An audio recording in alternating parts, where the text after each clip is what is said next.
የወደዱትን ሰው መርሳት በጣም ከባድ ነው። አሴር ተናድጄ ይታየ። እሱንም አየሁኝ እኮ አግኝቼው ነበር። ምን? ለምን? እኔ ምን አውቃለሁ? እና ምን ተፈጠረ? አንገቴን አንቆ ካልገደልኩሽ አላለኝም መሰለህ? ምን? ጠግቦ ነው። ምን እሱ ብቻ እናቴን ራሱ ጋጥ ወጥ ብሎ አልሰደባትም መሰለህ? ያንቺን እናት? ወይ አሴር፣ እስቲ መገረሙን ትተስማል። ማለቴ እንዴት እንደዚህ ይላል ብዬ እኮ ነው። አሁንስ እኔ በጣም ነው ምርር ያለኝ። ታዲያ ምን ማድረግ ይቻላል? ምን እንደሚሰማኝ ታውቃለህ? ምን እየተሰማሽ ነው? ወንድ በሆን ኖሮ እዝራን ግንባሩን ብዬ ነበር የምደፋው። አንቺ ዛሬ ግን ልክ አትመስይም። አዎ ልክ አይደለሁም። በጣም ነው የተናደድኩት። የት እንሄዳለን? ቤት? እሱን እኔ አላውቅም። ቆይ አንቺ ልጅ ምን አስበሽ ነው? ይሄ ቤተሰብ ከዚህ በኋላ ብዙ አይቆይም። ቤቲ ቆይ የተፈጠረ ነገር አለ እንዴ? እሱም በጊዜ ሂደት ታውቂዋለሽ። አሁን ግን ስንቆይ ሰዎቹ እንዳይጠረጥሩ ነው እንውጣ። እሺ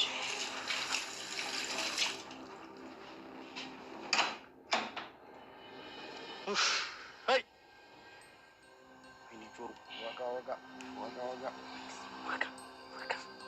ይህ ሽንኩርት መክተሻ ይዘህ በእናትህ ሰው ጋር ሉላ ምስል አታፍርም? ልሞክርህ እዛ በእናትህ። ቆይ ግን ይህ ልጅ አይወጣም እንዴ? እኔ ምን አውቃለሁ በእናትህ። ይህ ነው ግን ቤታችሁ። ኦ በእናትህ አቤት ሀብታም መሆን ነበረብን እኮ። እሱ እዚህ ይተኛል፣ አንተ እዛ ያን ፍራሽ።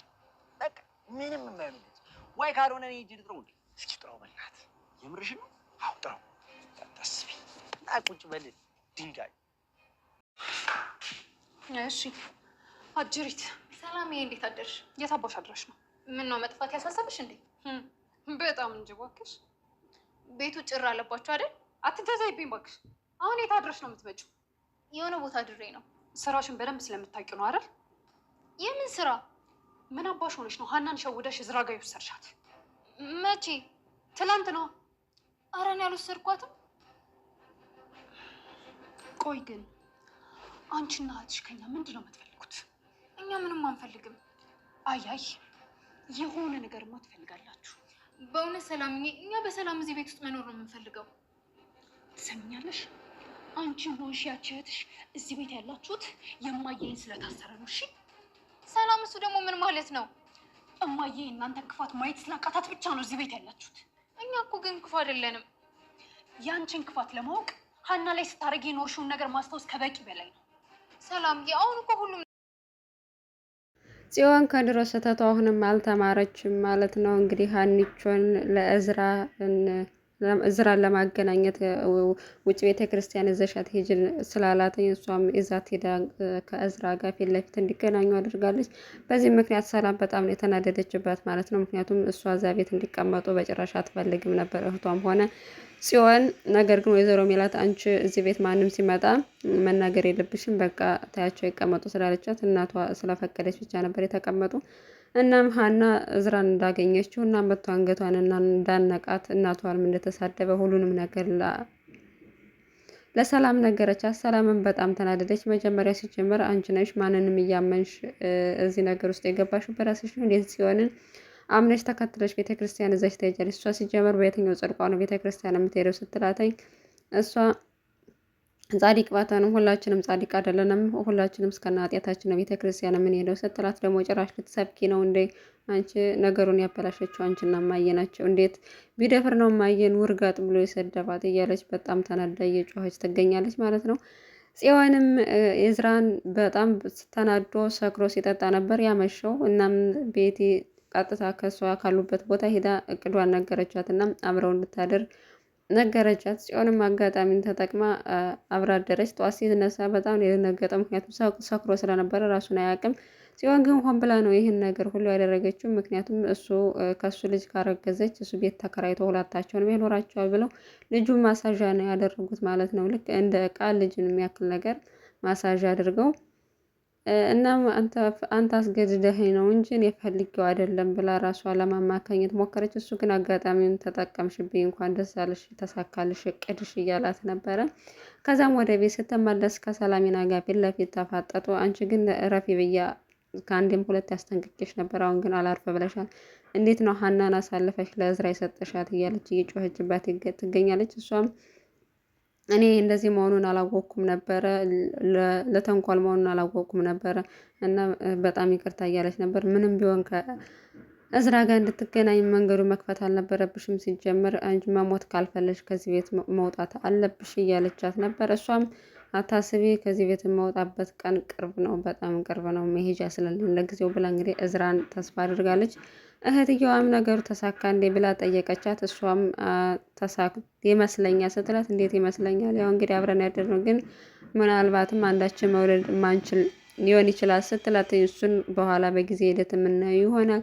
የዚህ ቤተሰቡ ጉዳይ እያበቃለት ይመስላል ስትላት፣ ምን የተፈጠረ አዲስ ነገር አለ? ምን እያሰብሽ ነው ስትላት፣ እሱን በጊዜ ሂደት የምናየው ይሆናል። አሁን ግን ሰዎቹ እንዳይጠረጥሩ መውጣት አለብን ብለው ቀጥታ ወጡ።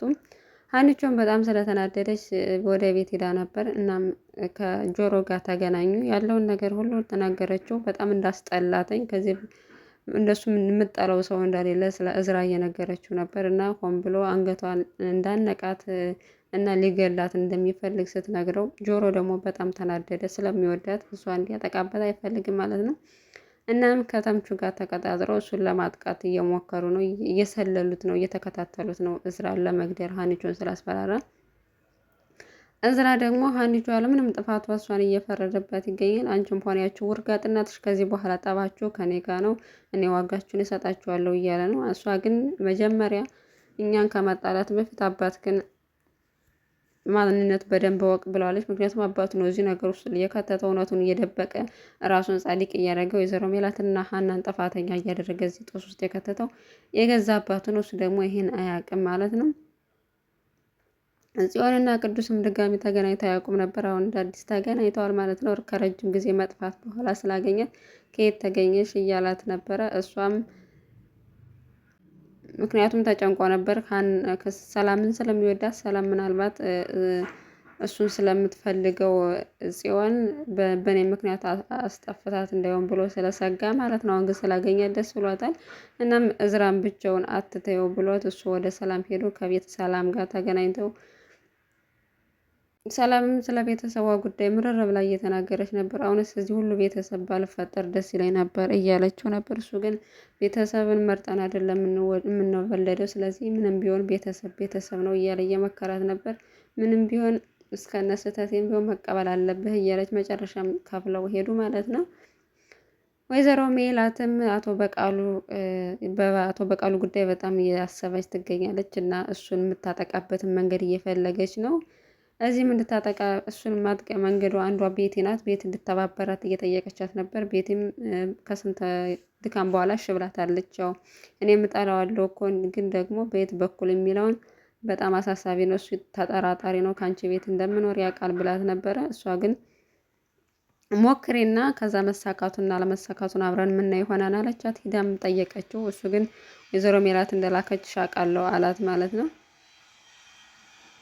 እሷ ናት የላከችሽ ሆን ብላ። እኔ ታዲያ ምን የሞኝ ነው እኔ ድርጅት ውስጥ እንድትሰሪ እፈልጋለሁ፣ ግን ደግሞ ምሳሌ ወይዘሮ ሜላት ቤት ቁጭ ብለሽ እየሰለልሽ ስለ ቤተሰቧ ለእኔ ትነግሪኛለሽ፣ እኔ እከፍልሻለሁ ብለው በዚህ እንግዲህ እንደዚህ ብሏታል። እሷም ተመልሳ ሄዳ እንዳልተሳካና ያው አንቺ እንደ ላክሽኝ ነው የቆጠረው ስትላት፣ በቃ አሁን ተቀድሜያለሁ፣ ከዚህ በኋላ ምንም አድርጊ እሱ ስለሚጠረጥረኝ ምንም ማድረግ አልችልም ብላ ወይዘሮ ሜላትም ተስፋ ቆርጣለች በስከ መጨረሻ ማለት ነው። ግን ያው ፍጻሜ እየደረሰ ስለሆነ አቶ በቃሉ ትንሽ ጊዜ ነው ከልጁ ጋር የሚያስቸግረው። ተምቹም ድንብላልን ለማግኘት ወደ ቤት እየመጣ እያለ እርግብ ከድንብላ ጋር ተጣልታ ስትወጣ በሩ ላይ ተገናኙ ማለት ነው። እናም እሷም ድንብላል ላይ በጣም እየዛተችባት ነበር። እች ልጅ አንድ ቀን አንቄ ደፋታለሁ እያለች ነበረ። ድንብላልንም ሲጠይቃት ያው እኔ ምንም አላደረኳትም፣ እሷ ሆን ብላ ነው ነገር የምትፈልገኝ እያለች ጥፋቱን ወደ እሷ እያሳበበች ነበረ። እንግዲህ ድንብላልና እርግብ ሊስማሙ አልቻሉም። ያው ድንብላል ስለምትቀና በጭራሽ እዛ ቤት እንድትወጣላት ስለምትፈልግ ምግብ አልሰጥም ስላለቻት በዛውም ስለሰደበቻት በዛ መንገድ አንገቷን አንቃታለች። ሰላም መታ ነው ያስተረፈቻት ማለት ነው። እና ተምቹም አንቺ እጅሽን ከሷ ላይ አንሺ፣ በቃ ምንም እኔ ከዚህ በኋላ እሷን አልፈልጋትም፣ ስለዚህ እሷን ተያተኝ እርሻት እያለ እሷ እንደውም ለምንድን ነው እሷ የምታግዘው እሷ እኮ ናት ጥፋተኛዋ እያለች እየነገረችው ነበረ። እናም እርግብ በጣም ስላናደዳት እና እዛ ቤት ያለው ነገር ስላልተመቻት ከቻልሽ እባክሽ ስራ ፈልጊልኝ እያለች ሀኒን እየጠየቀቻት ነበር። ሀናም ያው ሰው የምታውቀው እንደሌለ ነገረቻት። በተቻለሽ መጠን እዚህ ቤት መውጣት እፈልጋለሁ፣ የራሴ ነገር እንዲኖረው ይፈልጋለሁ እና ምንም ሊሆን ይችላል ስራ ፈልጊልኝና እዚህ ቤት መውጣት እፈልጋለሁ ብላለች። ምክንያቱም ሁሉም ተነስቶ እሷ ላይ ነው የሚፈርደው። በእርግጥ እሷ ማርፋ አትቀመጥም እና በዚህ ምክንያት የራሷን ስራ ጀምራ የራሷን ቤት ተከራይታ መኖር ትፈልጋለች ከነ ሀና ቤት። በተለይ ደግሞ ከሰላምና ከድንብላል ርቃ ሁሉም ያው ወይዘሮ ሜላ ስለፈቀደች ነው እንጂ ቤት እንዲትወጣላቸው ይፈልጋል። በስከ መጨረሻም እንግዲህ እዝራ ወደ ሰፈሩ ቤቱ ሆነው እየተከታተሉት ነበር። በእጁ እንግዲህ ጮቤ ይዟለኝ ሊወገው ነው መሆኑ ነው እንግዲህ። እናም እየተከታተሉ ይገኛሉ። እየተከታተሉት እያለ ነው የዛሬው ክፍል ያበቃው። ሀኒ እገልሻለሁ ስላለ በዛ ምክንያት ያው በሀና የመጣበትን ሰው ስለማይፋታ እየተከታተለው ይገኛል። እንግዲህ ደርሱበትና ጉዳት ያደርሱበት የሚለውን በቀጣይ ክፍል አብረን የምናይ ይሆናል። ውድ ቤተሰቦቻችን እስካሁን ግን አብራችሁ ስለቆያችሁ እናመሰግናለን። በያላችሁበት ሰላማችሁ ይብዛ።